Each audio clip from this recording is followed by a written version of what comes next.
बिस्मिल्लाहिर्रहमानिर्रहीम। अस्सलाम वालेकुम फर्स्ट ईयर। आज आपका chapter number 11 exercise 11.1 question number 2 है। कहता है solve the right angle triangle A B C with gamma is equal to 90 degree. ठीक है, कहता है कि आपने एक ट्राइंगल सॉल्व करनी है जो कि राइट एंगल ट्राइंगल है और उसमें आपने जो गैमा एंगल है वो रखना है 90 डिग्री का। ठीक है, क्वेश्चन नंबर 2 जितने भी पार्ट्स होंगे उसमें आपने जो गैमा एंगल है वो 90 डिग्री का ही लेना है।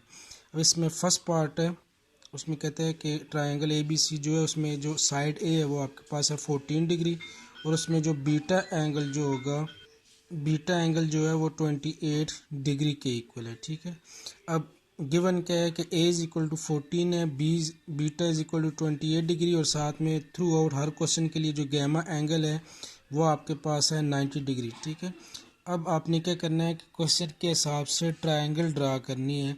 तो आपने एक ट्रायंगल बना लेनी है ए बी सी। अब सी आपने इधर रखा है 90 पे, क्योंकि सी के अपोजिट अलॉन्ग आपके पास एंगल गैमा होता है वो 90 डिग्री, तो 90 डिग्री ये बन रहा है। ठीक है, तो ये 90 डिग्री ये वर्टेक्स सी हो जाएगा। इसमें से ए बी किसी को भी रख ले, ए इधर भी हो सकता है, ए आप इधर भी रख सकते हो। तो आपने ए बी सी ट्रायंगल रख ली है, वर्टेक्स सी के अलॉन्ग आपके पास एंगल गैमा 90 डिग्री, ए के अपोजिट आपके पास एंगल अल्फ़ा है। ठीक है, सॉल्व करना है ट्रायंगल को तो ये अल्फ़ा भी फाइंड करना है। बी के लॉन्ग एंगल बीटा 28 आपको गिवन है। ए साइड के ए वर्टेक्स के अपोजिट साइड ए आपके पास गिवन है 14, बी के अपोजिट साइड बी मिसिंग है, ये आपने फाइंड करनी है। सी वर्टेक्स के अपोजिट जो साइड सी है वो आप मिसिंग है, वो आपने फाइंड आउट करनी है। अब दो एंगल गिवन है, तीसरा एंगल फाइंड कर लें पहले। तो alpha plus beta plus gamma is equal to 180 degree. ठीक है, ट्रायंगल है तो तीनों एंगल्स के सम आपके पास होगा 180 डिग्री के इक्वल। अल्फ़ा की वैल्यू चाहिए, गैमा और बीटा को दूसरी तरफ ले जाएंगे तो minus gamma minus beta, value put कर देंगे। गैमा की जगह 90 डिग्री, बीटा कितना आ जाएगा 28, तो आपके पास 180 माइनस 90 माइनस 28 तो किसके इक्वल आ जाएगा 62 डिग्री के इक्वल। अब ये जो बेस वाला एंगल है, ठीक है, ये आपके पास ए सी, अगर इसको बेस कंसिडर करते हैं तो ये जो बेस वाला एंगल है वो आपके पास कितना आ जाएगा 62 डिग्री के इक्वल। अब आपने ये बी और सी साइड में से कोई एक साइड फाइंड करनी है, लेकिन आपको सिर्फ साइड गिवन है कौन सी, ए। ठीक है, ये जो परपेंडिकुलर गिवन है ये आपको गिवन है, बेस भी नहीं गिवन और हाइपोटेन्यूज भी नहीं गिवन। अब आपने रिलेशन वो यूज़ करना है साइन कास टेन में से जिसमें आपके पास परपेंडिकुलर लाजमी हो। ठीक है, परपेंडिकुलर की वैल्यू गिवन है, क्योंकि जब कोई भी रिलेशन लगाओगे, फॉर एग्जांपल इधर बेस बाय हाइपोटेन्यूज लगाते हो तो फिर बेस भी नहीं गिवन हाइपोटेन्यूज भी नहीं गिवन, आगे क्वेश्चन सॉल्व नहीं होगा। तो आपने रिलेशन वो लगाना है जिसमें परपेंडिकुलर लाजमी हो। तो परपेंडिकुलर आपके पास एक टेन थीटा में भी आ जाता है और साथ में साइन में। ठीक है, तो साइन और टेन में से कोई भी रिलेशन आप लगा सकते हो। Tan theta is equal to perpendicular divided by base, perpendicular किसके इक्वल है स्मॉल ए के इक्वल, डिवाइडेड बाय बेस किसके इक्वल है स्मॉल बी। अब टेन थीटा, तो थीटा के साथ थीटा को आपने रिप्लेस करना है बेस वाले एंगल के साथ अल्फ़ा से, तो tan alpha is equal to 14 divided by क्या आ जाएगा बी, टेन 62 डिग्री। अल्फ़ा की वैल्यू आपके पास 1.88 is equal to 14 divided by क्या आ जाएगा बी।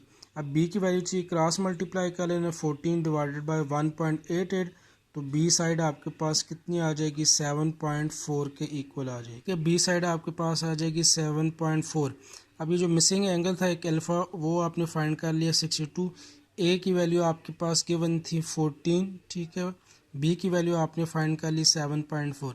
अब बाकी साइड बच जाती है साइड सी। ठीक है, हाइपोटेन्यूज, तो आपने ऐसा रिलेशन यूज़ करना है जिसमें आपके पास हाइपोटेन्यूज की वैल्यू आती हो। अब ये कुछ सेकंड जो साइड सी है उसके लिए आप पैथागोरस थ्योरम भी लगा सकते हो। तो आपके पास क्या आ जाएगा c square is equal to a square plus b square. ठीक है, ये आगे आपने खुद हल करना है। सी स्केयर, ठीक है, is equal to a square, a की वैल्यू आपके पास कितनी है 14, तो 14 का स्केयर प्लस बी की वैल्यू कितनी है 7.4, तो 7.4 का स्केयर।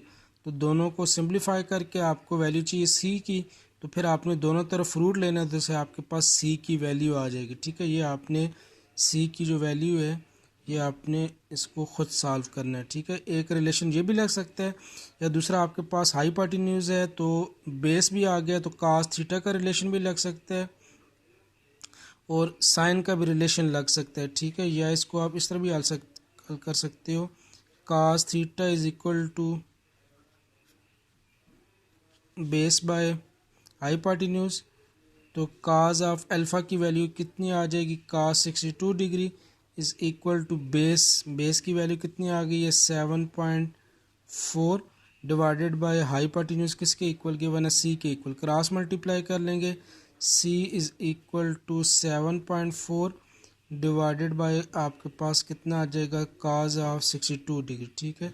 इसको आपने आगे खुद सॉल्व कर लेना है, ठीक है। काज 62 की वैल्यू फाइंड करनी है, 7.4 पे उसको आप डिवाइड करोगे तो आपके पास क्या आ जाएगी, साइड सी की वैल्यू आ जाएगी। नेक्स्ट क्वेश्चन नंबर 2 का सेकंड पार्ट है, कहता है कि बी की वैल्यू गिवन है side B 8.9, beta angle given है 21.5 डिग्री, ठीक है।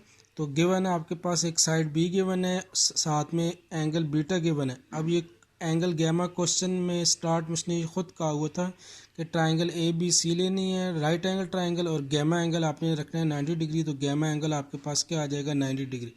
अब आपने ट्राइंगल बना लेनी है, ठीक है। तो इधर जो 90 डिग्री होगा उधर आपने गैमा एंगल रखना है और उसके अलॉन्ग वर्टेक्स कौन सा आ जाएगा सी। तो A B C gamma angle आपके पास 90 डिग्री आ जाएगा। ए के अपोजिट साइड ए मिसिंग है वो फाइंड करनी है। बी के लॉन्ग आपके पास एंगल बीटा 21.5 और अपोजिट साइड बी कितनी आ जाएगी 8.9 के इक्वल। तो दो एंगल गिवन है, पहले तीसरा एंगल फाइंड कर लेंगे, alpha plus beta plus gamma is equal to 180 degree. Gamma को और बीटा को दूसरी तरफ शिफ्ट कर देंगे तो -90 -21.5, तो अल्फ़ा एंगल कितना आ जाएगा 68.5 डिग्री के इक्वल। अब आपने फाइंड करनी है साइड ए और साइड सी, ठीक है। कोई एक साइड पहले फाइंड हो सकती है, लेकिन रिलेशन आपने वो यूज़ करना है जिसमें अब बेस लो, क्योंकि बेस की एक वैल्यू गिवन है तो बेस जिस फार्मूले में बेस का रिलेशन आता है वो आपने, ठीक है, टेन थीटा और कास थीटा का रिलेशन आप लगा सकते हो इधर। तो tan theta is equal to perpendicular divided by base, perpendicular A के इक्वल है, बेस किसके इक्वल है स्मॉल बी। तो टेन ऑफ थीटा, तो थीटा की जगह फिर आपने ये बेस वाला एंगल अल्फ़ा यूज़ करना है। तो अल्फ़ा की वैल्यू कितनी है 68.5।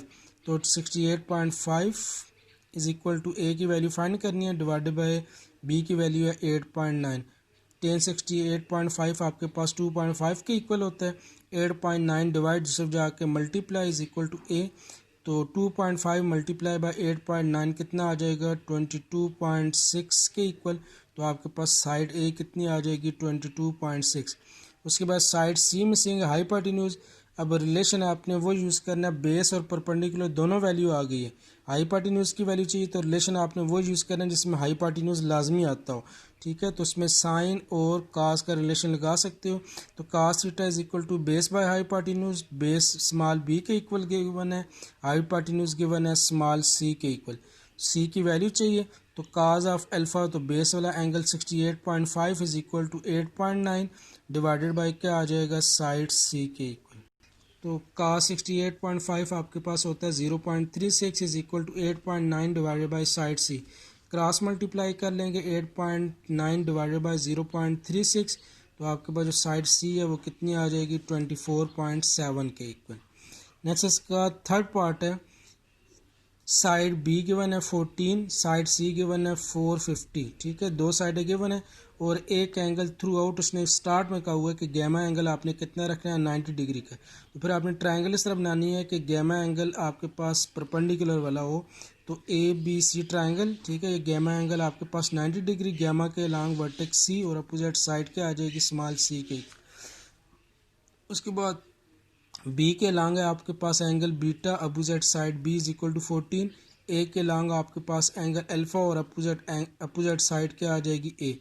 अब इधर आपको सिर्फ एक एंगल गिवन है, ठीक है। दो एंगल फाइंड करने हैं और एक आपने साइड फाइंड करनी है। अब आपको अगर ए सी को बेस कंसिडर करते हो तो आपके पास अल्फ़ा एंगल बेस वाला एंगल यूज़ होगा, साइन कास टेन जो भी रिलेशन लगाओगे।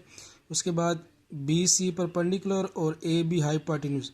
अब एंगल चाहिए आपको बीटा और अल्फ़ा में से कोई एक एंगल, तो बेस वाला एंगल फाइंड कर लें। बेस वाला एंगल अगर आप अल्फ़ा कंसिडर करते हो तो ये आपके पास बेस और हाईपार्टिन्यूज गिवन है। बेस और हाईपार्टिन्यूज का रिलेशन किस में आता है, काज में। तो आप इसको लिख सकते हो cos theta is equal to base by hypotenuse. Base की value B 14 divided by hypotenuse C is equal to कितना आ जाएगा 450।